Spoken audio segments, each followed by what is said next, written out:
What's up, boys and girls, my audience across America, across the world? Welcome back to Laying the Points. This is the Week 6 analysis show where we go over every single NFL game incoming this weekend. Usually I would recap the Thursday night game, but I'm recording this Thursday around noon because I got a crazy weekend. Got a few parties to attend, and I will not be available when I usually record this on Friday. So if there are any substantial line moves, hopefully there aren't, but I'll try to address, if I can anticipate line movement, I'll address what I would or wouldn't take in those situations. I don't think that we're going to see significant line movement at this point, unless, of course, a random huge injury pops up. My name is Chris Farley, not like the comedian, like the professional sports bettor. I am a pro sports bettor. I'm a contest winner twice in Circa the last 3 years. Our NFL season is pretty shaky up until this point, I'll be honest. More than shaky. Not a good start. Down 20 units. The good news is we did the same thing last season. We ended up plus 23 units. And after 5 weeks of madness, it's starting to settle down. It's starting to make sense, right? We're not getting, when you're a pro, you're probably going to get every bad beat there is. But I think there will be fewer bad beats moving forward. Excited about the rest of the NFL season. Here to give you insight in how a pro sports bettor would approach every NFL game every single week here on Friday. Don't miss the Monday show where I recap every game and give out my thesis statements, or the Wednesday show where I talk NFL contests, Survivor. Eventually I'll get to ATS contest, although I've been horrible so far, so I haven't talked about it much. And I usually have a guest every Wednesday too. We had Ryan Reynolds, we had Kate Constable. Not sure who I'm going to have yet next week, but I can't wait for next week's show as we continue to survive in Circa Survivor.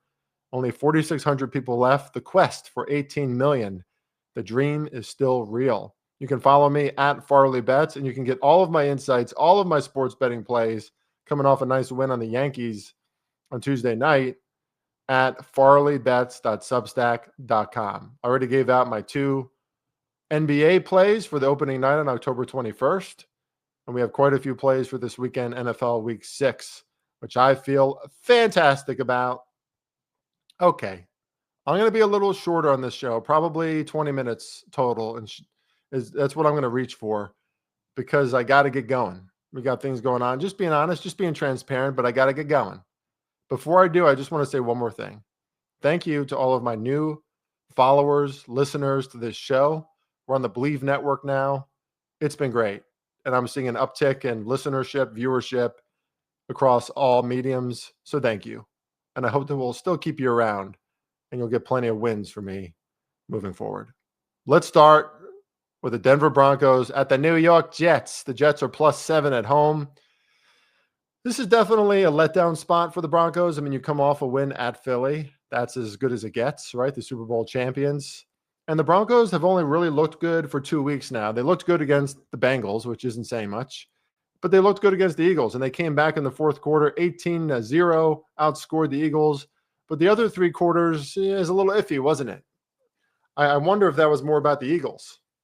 Now, there's no trust in the Jets, right? Like, who trusts the Jets? And at this point, has Aaron Glenn already lost the locker room? He yells a lot. Doesn't seem like he has command of this team. But either way, right, the Jets players at 0-5 are going to be competing for something that the Broncos are not. Their careers, the rest of their season, right? They're sick of being embarrassed. The Broncos are an obvious choice here to maybe use as a parlay leg or in Survivor. This smells to me. I said on my Wednesday show, you need to be able to pick out the matchups that provide the highest potential for upsets and avoid those matchups in Survivor. I would avoid this matchup in Survivor, and I would lean Jets +7. Cardinals at the Colts. Well, now we know that Kyler Murray has some kind of foot injury day to day, so we'll see what happens there. But Jacoby Brissett is a great backup, arguably one of the better ones in the NFL. And the Cardinals are coming off the most disgusting, embarrassing, insane loss that maybe I've ever seen. If you're a Survivor contestant, Circa Survivor entry, and you have You had the Cardinals last week. That blows. That blows so hard. But what are you going to say at this point? But, I said it on the Monday show. Jonathan Gannon is Brandon Staley. Brandon Staley is Jonathan Gannon. Finkel is Einhorn. These are coordinators that I don't think are very good at leadership. The Cardinals have no leadership on their team for the most part. Calais Campbell has brought some good leadership on defense. Other than that, they're devoid of leadership and good leadership across their team, and that matters in the NFL. NFL is like going to war, right? Like you need guys who are commanding you every week, who are amping everyone up. I just don't see it on the Cardinals. Now Murray is injured. I got to lean Colts. We know who the Colts are at this point. The Colts are probably a juggernaut at home. Not at home, a good team. At home, a juggernaut. Lean Colts. Rams at the Ravens. Ravens are plus 7.5 at home. If you spoke to anybody, and by the way, video watchers, you're welcome for my dapper dress shirt, no hat. Had a little business meeting before this pod, so had to pretty up.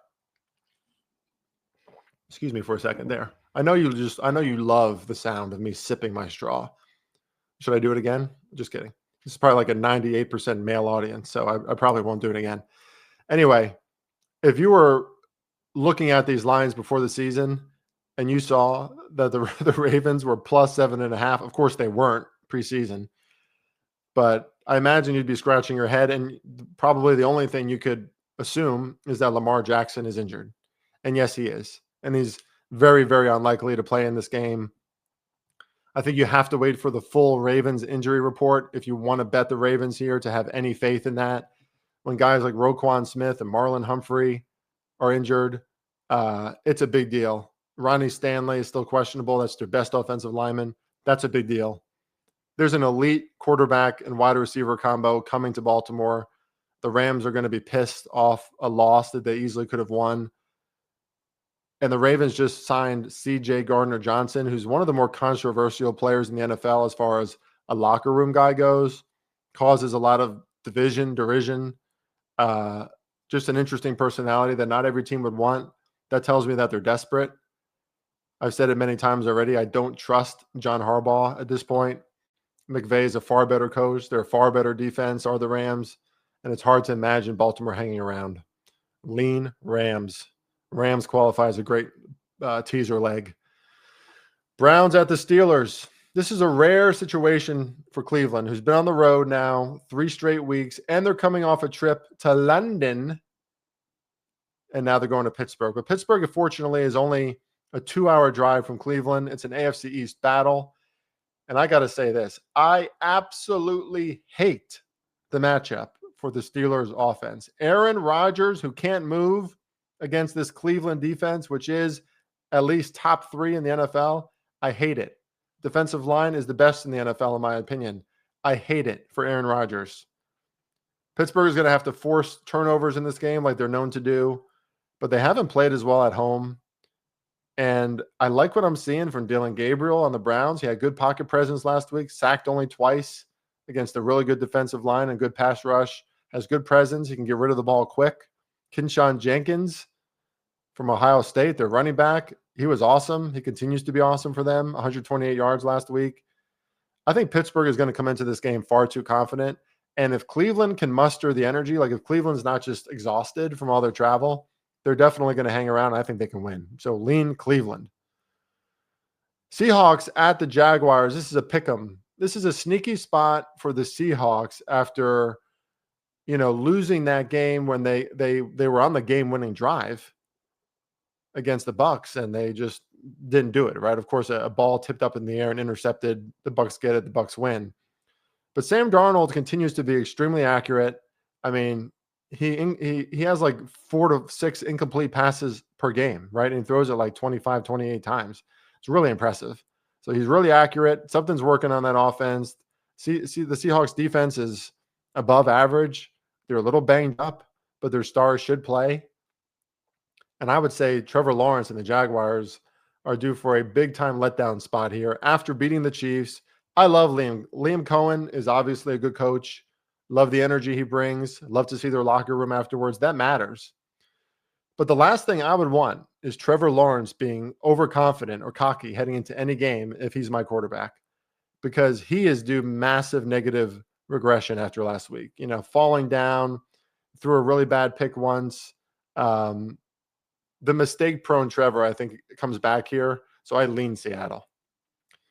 Cowboys at the Panthers. Really interesting game here. A lot of offense should be expected. I know this total is high. I would still consider the over. But Carolina's 2-0 at home, and now they got the Rico Dowdle factor, right? Dowdle, who used to play for the Cowboys last season, let go by the Cowboys.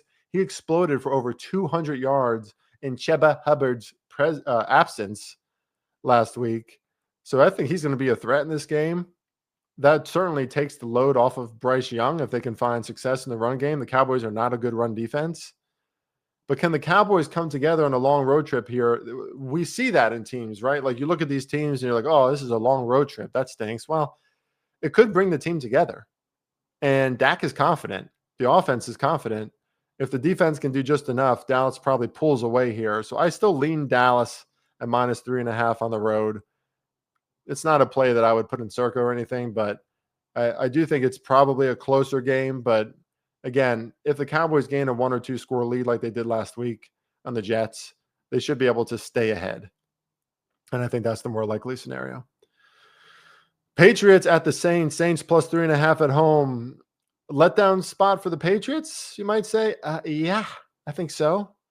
The Saints finally got a win, but it was kind of fluky, but it also still means something, right? You want to win as an organization. I think they've overperformed every week so far this season, defensively, offensively. And watch for New Orleans' Kendre Miller. Took more snaps last week, played well. Alvin Kamara's banged up. He looked explosive. Could get more of the bulk for their backfield. Maybe look at him in fantasy or props. But the Saints are better than the market thinks, in my opinion. But I can also say the same thing about the Patriots. No clear lean here for me, although I will say that it's clear to me that the New England offense is going to continue to need Stephon Diggs, who the Bills did a horrible job limiting last week, which is unheard of to me. Like, don't you know Stephon Diggs is going to go after the ball constantly and want to make a point in this game? Like, cover him. But I don't think other teams make that mistake. I'm going to lean Saints in that one. Gross. Tennessee and Las Vegas. I mean, what do you want me to say about this game? The market responding to the opener in here because Vegas was a 6-point favorite, which is ridiculous. Just ridiculous. I like the Titans right away. I didn't take them because I've been wrong about the Titans a lot. Like last week was the first week I think I didn't take the Titans, and of course they cover. They win straight up. So I'm sick of the Titans in my betting perspectives at this point. But the Raiders did play their best game at home 2 weeks ago. Better than usual, at least. Could have easily won that game. Kind of unlucky that they didn't against the Bears. And this is do or die time for Geno and Pete Carroll. So lean Raiders. Oh, my God. Get me away from that game. The 49ers at the Bucs. I think this is the most interesting game of the week because it's very hard to predict what's going to happen on both sides of the ball. Let's start with Tampa Bay's offense. Baker is so fun. These receivers are so fun, and there's so much depth. Bucky Irving, I think he's questionable, but I think he's trending up. But regardless, this is a Tampa Bay offense that can put up points. But San Francisco's defense, look at the way they showed up on Thursday Night Football a week and a half ago against the Rams. It doesn't matter who they have or don't have. Robert Saleh, something in my eye. Robert Saleh is coaching up this defense. They look good. And are they going to be able to make enough plays or make enough stops against the Bucs on the road? That's I don't know. I think that's a battle back and forth. I think the Bucs win a lot of those. I think the 49ers win a lot of those. And you could say the same thing for the other side, right? This is a very even game, which is why Tampa Bay -3 is the perfect line because Tampa Bay's at home. They look great. They just won a big game. They look like, this looks like a team that can compete for an NFC championship title. And I said that from the start of the season. It wouldn't surprise me. At the same time, their defense, while it's better, and it's really good against the run, so red flag for Christian McCaffrey in fantasy, but Tampa Bay's defense is not as good as San Francisco's, but San Francisco's offense isn't as good as Tampa Bay's offense. But Mac Jones, kind of feisty. got some moxie. Figured it out last week. So this is a weird game. I can't touch this game from any side, really. I would lean to the over for sure. But again, it wouldn't surprise me if this was like both defenses making a lot of plays because the preparation for two really good offenses is really solid. And while the 49ers, you're not going to say you probably disagree that they don't have and think that they don't have a great offense. Well, yardage wise, production wise, they get up and down the field. They're one of the top teams in the NFL. So there's a lot of competing thoughts I have about that game. Cleveland at Green Bay. Let's talk about this quick. Green Bay is 14-point favorites at home. They're off a bye. They played their best at home. They looked phenomenal in two other games at Lambeau Field. But now Cleveland signs Flacco. They're going to play Flacco. I'm sorry, not Cleveland. What am I saying? Cincinnati signs Flacco. Cincinnati is playing Green Bay. Cincinnati's 14-point dogs. Flacco used to play for the Browns a week ago. But Flacco adds the downfield element that they didn't have before because Jake Browning just wasn't seeing the field.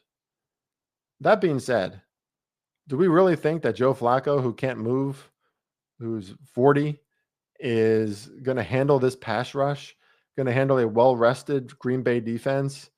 I don't like it at all for Cincinnati, but I think they can put up some points eventually.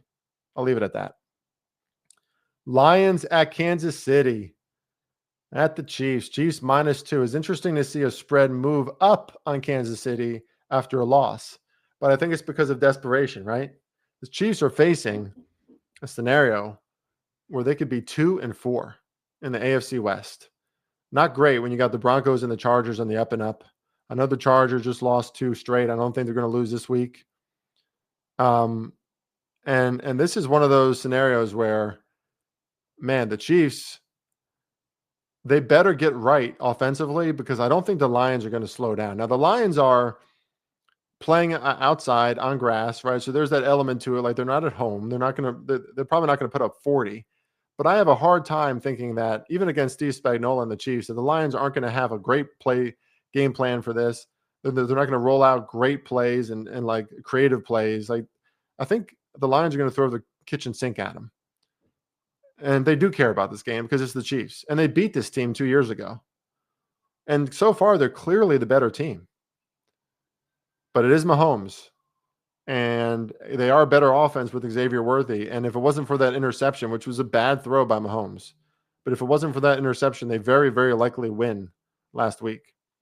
Not to mention Trevor falling on his ass twice. So great Sunday night game. I don't agree with the line movement towards Kansas City, though. If anything, I would look to tease or support Detroit in some way.